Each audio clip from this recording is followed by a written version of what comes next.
Pero dito nga sa video na to guys is pag-uusapan natin ang tatapat sa 450 SR na talaga namang sulit na sulit din and may malakas na power output at di din basta-bastang motorcycle brand. Sino ito at anong brand ito? Yan ang sama-sama nating pag-uusapan. Pero bago yan, baka pwede naman na pa-subscribe ng aking YouTube channel. I-click mo na din ng notification bell para maging updated kayo sa mga susunod na i-upload ko. Guys, baka pwede naman na pa-like and follow ng aking Facebook page. Nasa description po ang link. Kaya make sure guys na tapusin nyo ang video na ito para malaman nyo ang information may kinalaman sa motorcycle na ito.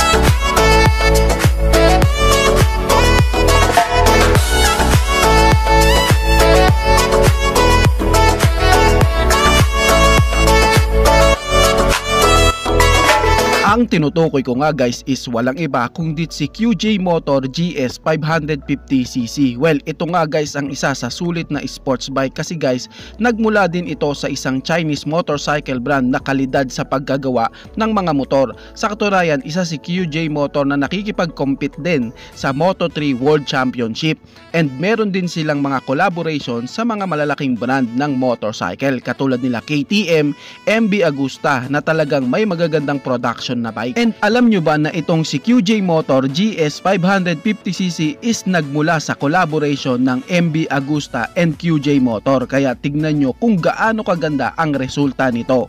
Well, sa physical appearance makikitaan talaga siya ng napagka-originality lalo na sa kanyang side pairings and bulky body shape sa part ng tangke. Pero sa kanyang headlight guys, makikita na parang Ducati Panigale looks talaga. Pero syempre yan lang ang masasabing may pinagkopyahan, pero the rest lahat is original design ng QJ Motor and MB Agusta. Alam nyo ba na ang QJ Motor is merong sister company at eto ngang si Benelli. And kung pamilyar kayo sa motor nila Benelli na TRK 502cc, ito din guys ang ginamit na engine platform kay GS 550cc. Pero wait, sa senaryo na ito guys, pumasok na si MB Agusta and ito nga ang isa sa pinokosan nila para mas lalong maging more sporty and power output ng bike. Kasi si Benelli TRK 502 is meron lamang pong 499 cubic centimeter engine displacement, naka 2 cylinder and siya is naka 360-degree crank engine na merong maximum power na 47 HP and meron siyang maximum torque na 45 Nm of torque na ngayon nga po kay QJ Motor GS 550 is talagang malaki ang pagbabago kasi meron na nga po ito ngayong 550 cubic centimeter engine displacement, naka 2 cylinder, dual overhead cam, 360-degree crank engine and meron siyang power output na maximum power na 60 HP and meron namang maximum torque na 55 Nm of torque. Well, syempre expect na natin na babaguhin talaga ang power ng engine nito compared doon sa adventure touring bike ni Benelli kasi isa siyang sports touring bike. Well, kita naman sa kanyang postura na sport looking siya pero more on relaxation ka dito dahil sa naka-upright position ang body posture ng rider dito. Baka isipin mo na nako napakabagal niyan. Well, ayon nga po kay QJ Motor mismo, ito nga daw is may top speed na 195 kph. Well, para sa akin sapat na top speed nito guys dahil hindi mo din naman laging need na tumakbo ng mabilis. Pero syempre, bumawi naman siya sa kanyang acceleration kasi kaya niya nga pong mahit ang 0 to 100 kph in just 3.6 seconds. Mabilis na acceleration guys, then accurate na power na nagpo-produce mag-produce ng malakas na torque. Nako, okay na to. At para sa kanyang timbang na 186 kg, sakto lang guys para sa isang middleweight sports touring bike. Well, para sa kanyang sound guys, di naman direct like sounds ng inline 4 engine, pero malapit na din doon. And talagang big bike sounds ang engine nito dahil na din sa kanyang 360 degree firing order.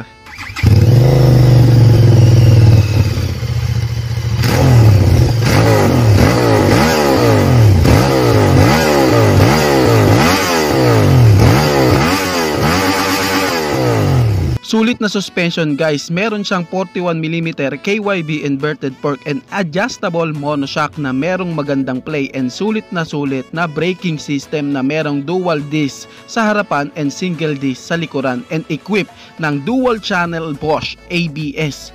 And syempre ginamitan nga po siya ng Brembo brake caliper harap and sa likuran na talagang makakaasa kang meron siyang magandang braking system. Ito pa guys ang matindi dito pagdating sa kanyang looks. Well, hindi din ito magpapahuli kasi siya guys is naka single sided aluminum swing arm din ito, and naka underbelly pan ang kanyang exhaust para makita ang magandang highlights ng kanyang look sa likod.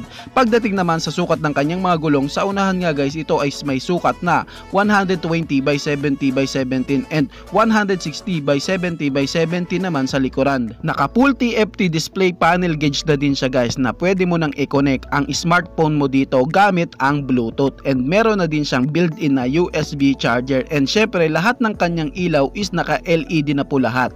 Headlight, tail light, turn signal light, lahat po yun is naka LED na po lahat. Ito ang the best sa kanya guys kasi meron siyang mababang seat height na pwede sa ating mga Pinoy na may sukat na 790mm, then upright position ka pa dito kaya pwede at kaya to kahit 5'5 pa ang height mo. Ngayon pagdating sa kanyang presyo, sa ngayon nga guys is sa bansang China pa lang ito available, at ito nga guys is nagkakahalaga ng 35,999 CNY. Well, sa price niya kita na lamang lang siya ng konti kay CF Moto 450 SR. Well, i-update ko kayo guys sa kanyang real price if na andito na yan sa Pilipinas. Bakit? Dadalhin ba yan sa Pilipinas? Well, ang sagot ko po dyan guys is malaki po ang posibilidad. Alam nyo ba guys na matagal nang merong mga test unit na motor si QJ Motor dito sa atin, and si QJ Motor na po mismo ang papasok sa Pilipinas para i-market ang kanilang mga motorcycle, kaya malaki ang chance na ilalabas yan dito sa atin. Sa ngayon, waiting muna tayo sa opening ni QJ Motor Philippines and makita ang mga motor nila sa personal. Sa ngayon nga guys is yan muna ang mababahagi ko. Agad ko naman kayong i-update if may karagdagang update about sa bike na to. Isa na namang sulit na sports touring bike na nakakapanabik makita sa personal at kaabang-abang, si QJ Motor GS 550cc. Guys, ano ang masasabi nyo sa motor na ito? Paki-comment naman ang inyong reaksyon. Maraming salamat po. Bago matapos ang video na to guys, baka pwede naman napahingi ng isang like mula sa inyo bilang pagsuporta sa ating munting video. Maraming salamat po. So pwede mo na rin i-share para din malaman ng iba nating mga ka-rider. Sa tingin ko guys is dito ko na lamang po tatapusin ang ating vlog. I hope na nag-enjoy kayo sa aking hinandang video para sa inyo. Pinasisigla ko din kayo guys na i-subscribe ang aking YouTube channel. I-click mo na din ang notification bell para maging updated kayo sa mga susunod na i-upload ko. So dito ko na lamang po tatapusin. Maraming salamat po. Ichi boy. Thank you!